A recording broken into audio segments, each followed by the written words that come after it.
Então, pessoal, vamos continuar aí. Agora a gente parte para a nossa apostila, lá na página 320, 321, olha só.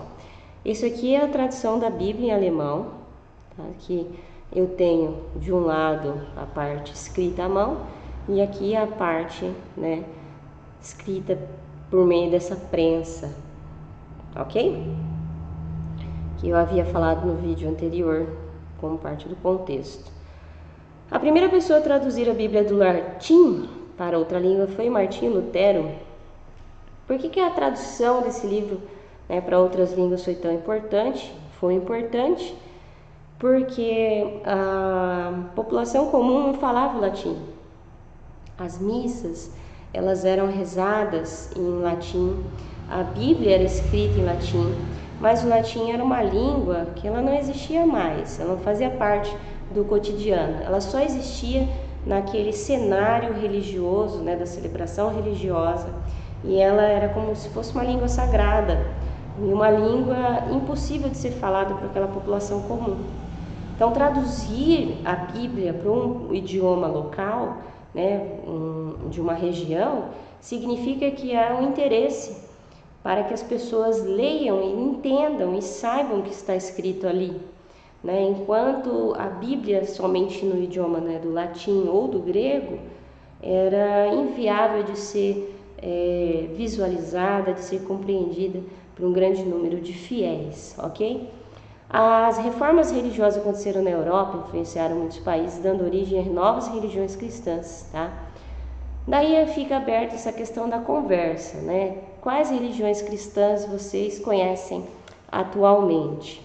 Então, nós temos das igrejas protestantes, né, que surgiram da reforma religiosa, a igreja luterana, a igreja calvinista e a igreja anglicana, tá? Se a gente for pesquisar no Google, né, se a gente for entrar no Google e pesquisar, né, a igreja luterana tinha em Presidente Prudente, ela fechou, tá? Ela ficava aqui na parte central, bem pertinho aqui da nossa escola, dava até pra gente ir a pé, né? Mas hoje a gente não tem mais. Então, as igrejas calvinistas que nós temos aqui, né, a Presbiteriana Central e a Metodista, tá? Que são igrejas protestantes, né, aqui na nossa cidade. Então, a igreja metodista é essa igreja aqui, que fica ali na Avenida Coronel Marcondes, certo? E a gente tem a igreja presbiteriana, né, na igreja central presbiteriana também, só que ela não fica na Coronel Marcondes, ela fica na Washington Luiz, tá? E essas aqui são as fotos, né, da igreja. Eu queria foto da igreja, não dos fiéis, mas tudo bem. Da igreja presbiteriana. A gente também tem a igreja batista, né, primeira igreja batista, fica lá na Avenida Manuel Goulart. Só que a igreja batista, os batistas, eles são de outra corrente, tá? Eles são anteriores até a reforma protestante. Nós temos uma intensa perseguição aos batistas, né, ao longo de toda a história da Idade Média, mas enfim. No século XV, eu havia dito para vocês, até o século XV, os livros eram escritos à mão, né, a sua produção em larga escala era inviável, né, porque demoraria muito tempo para escrever um livro, até a criação da prensa.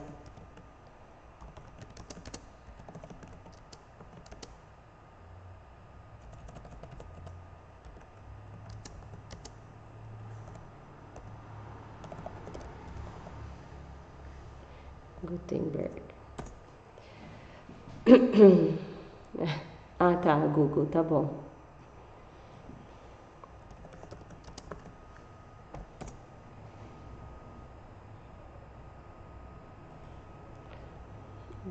A prensa de Gutenberg, né, ela funciona, né, nesse esquema aqui, de você colocar na chapa de metal as letras, né? Então você organiza as letras e pressiona, passa a tinta sobre essas letras e pressiona sobre uma folha de papel, permitindo que o resultado seja um livro impresso, certo? Então aqui está um modelo de prensa, né, que nós podemos observar aqui vários modelos, né, de prensa. Essa é a proposta da prensa Johannes Gutenberg, né? Contexto histórico europeu, né, como a gente viu no capítulo 4, difusão das ideias humanistas, antropocêntricas do Renascimento, tá? E a circulação dessas ideias, né, fez com que as pessoas pensassem de modo diferente, tá? A circulação de ideias, o volume de ideias que circulavam era muito grande, né?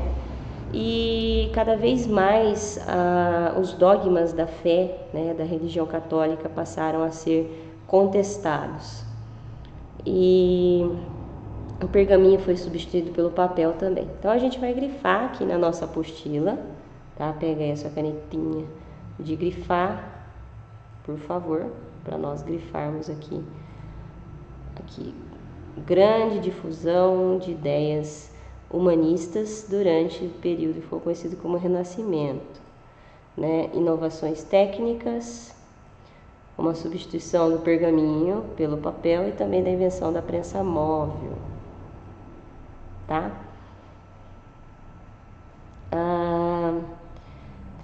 A prensa de Gutenberg, né, Johannes Gutenberg, aprimorou a técnica de impressão, né, por meio, né, dessa ideia desse grande carimbo, né? A prensa ela funciona como se fosse um carimbo, tá? E os textos são organizados, né? Passa-se tinta nesses textos e pressiona sobre o papel, tá? A maneira, né? De certa maneira, a prensa inventada por Gutenberg permitiu que os livros impressos fossem produzidos com mais qualidade e mais rapidez, ampliando sua difusão e contribuindo para que a igreja perdesse parte do poder que possuía por deter muito conhecimento escrito do período. Vocês vão virar a página no 323 e a gente vai entrar nas ideias de Martinho. Mais tarde, as ideias de Martinho Lutero. Da influência das ideias humanistas na fé cristã, a gente tem Erasmo de Roterdã aí, né, que vai fazer um questionamento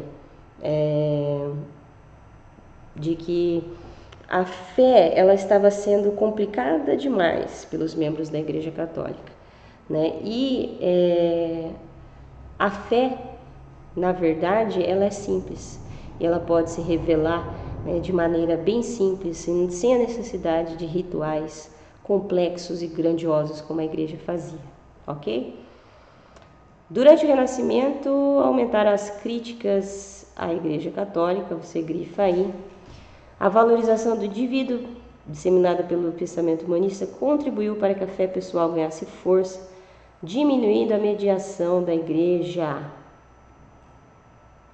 entre o indivíduo e os textos sagrados, ok?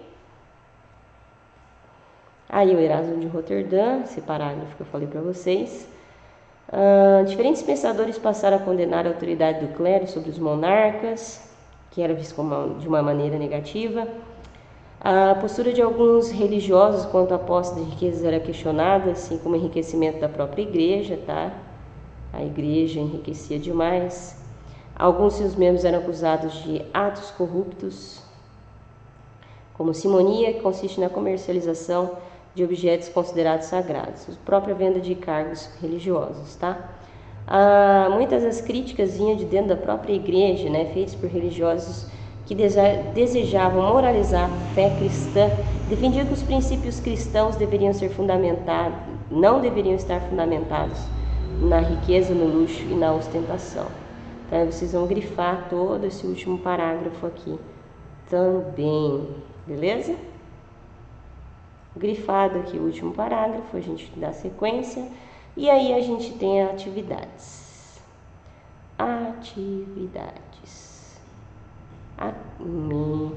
Aqui, ai gente, olha isso aqui, uma coisa de louco esse negócio. Eu quero esse, isso, criatura.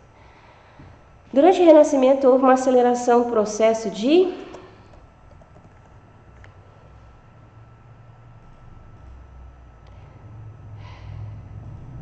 transformação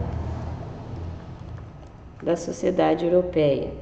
Antes da invenção da prensa de Gutenberg, a maior parte dos livros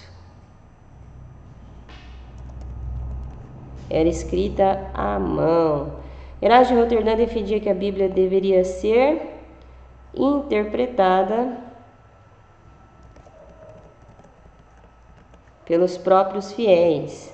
O pensamento, é a última coisa que falta, humanista.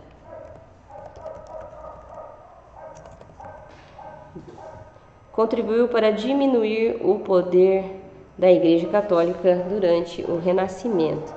De que maneira a invenção de Johannes Gutenberg contribuiu para a transformação da sociedade europeia? Na página anterior, né? A prensa inventada por Gutenberg permitiu que livros impressos fossem produzidos com mais qualidade e rapidez, ampliando a difusão, né, e contribuindo para que a igreja perdesse o poder aí, né? Então você vai escrever aí. Deixa eu diminuir a fonte aqui que está muito grande.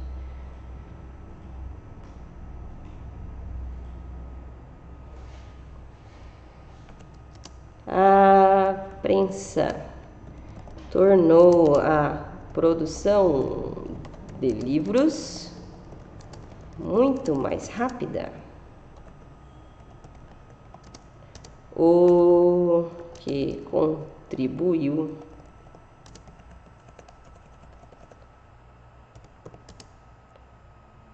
tem um U aqui, ó.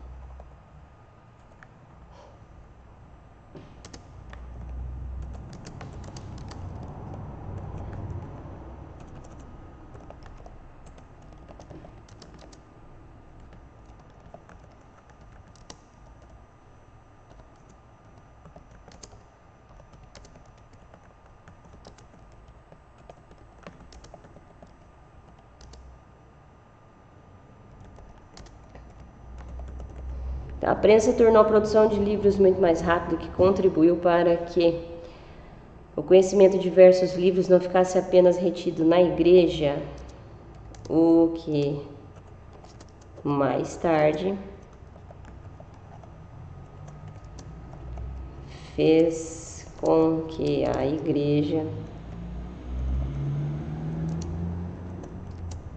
perdesse o predomínio sobre a sociedade, certo? Na 3, como a valorização do indivíduo disseminado durante o Renascimento contribuiu para que o papel da igreja fosse repensado? Aqui, ó, a questão do humanismo, né? A gente tem, né, a valorização do indivíduo, que contribuiu para que a fé pessoal ganhasse força, diminuindo o papel da igreja entre o indivíduo e os textos sagrados, tá?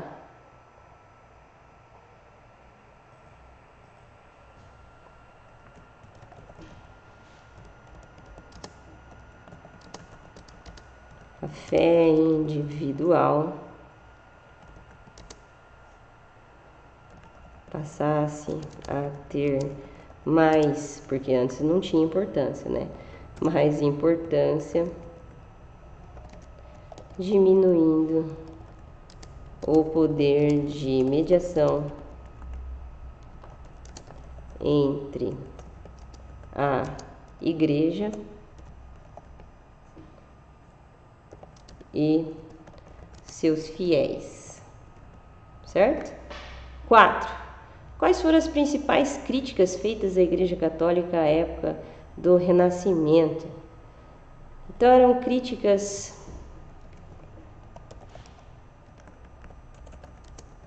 feitas em relação à interferência política sobre os monarcas e a má conduta, como a venda de indulgências, relíquias, amuletos e cargos religiosos, certo? Na página 325, a gente vai ver a reforma protestante do século XVI. Então, diante dessas críticas à Igreja Católica, ocorreram diversos movimentos de reformas religiosas, movimentos que eram conhecidos como Reforma Protestante, e deram origem a novas religiões cristãs, separando cristãos em católicos e protestantes. Tá? Essas reformas ocorreram em diversos países europeus, apresentando características distintas, porém com motivações semelhantes, como veremos adiante. Tá? Depende da motivação. No caso, né, a igreja calvinista e a igreja anglicana não têm a mesma motivação que a igreja luterana, mas tudo bem. O primeiro reformista, né, da igreja foi Martinho Lutero, tá, na região da atual Alemanha. Pode grifar isso aqui.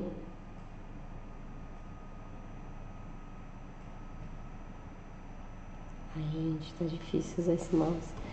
O Lutero, ele criticava a corrupção dentro da Igreja Católica, ele era contrário à venda de indulgências, né? Quando João Tetzel, olha isso aqui, olha isso aqui. Quando João Tetzel, ai, grifa tudo isso aqui, ó, deixa eu abaixar aqui assim, agora tem firmeza na minha mão para grifar, ai, coisa mais horrorosa. Parecendo a apostila de vocês, quando vocês grifam com raiva, né? Quando João Tetzel foi vender indulgências na cidade do Lutero, que era Wittenberg, ele fixou na porta da catedral 95 teses, né, em 1517, e a repercussão dessas teses deu início à reforma protestante. Tá? O Lutero acabou sendo excomungado, né, expulso da religião católica, e ele fundou a sua própria doutrina com base na ideia de que a salvação divina era concedida de acordo com a fé do indivíduo e não por meio de rituais promovidos, né, pela religião, né, não por meio de ritos sacros ou pela venda de relíquias, amuletos, etc. e tal. A Bíblia deveria ser interpretada pelos fiéis e não pelos padres, sem a necessidade de intermediação, né, dos clérigos, que são os padres. Para que isso fosse possível, Lutero traduziu a Bíblia para o alemão, viabilizando a leitura dos textos sagrados do cristianismo para o maior número de pessoas. Tudo isso aqui vocês grifam também, tá? Vocês vão grifar todo esse parágrafo aqui. Ok? Continuando aí na 326, consequências da revolta protestante, né? Na época, a reforma promovida por Lutero, né, ocorreram revoltas camponesas, né, que se espalharam por grande parte do atual território da Alemanha, né, entre 1524 e 1525. Tá?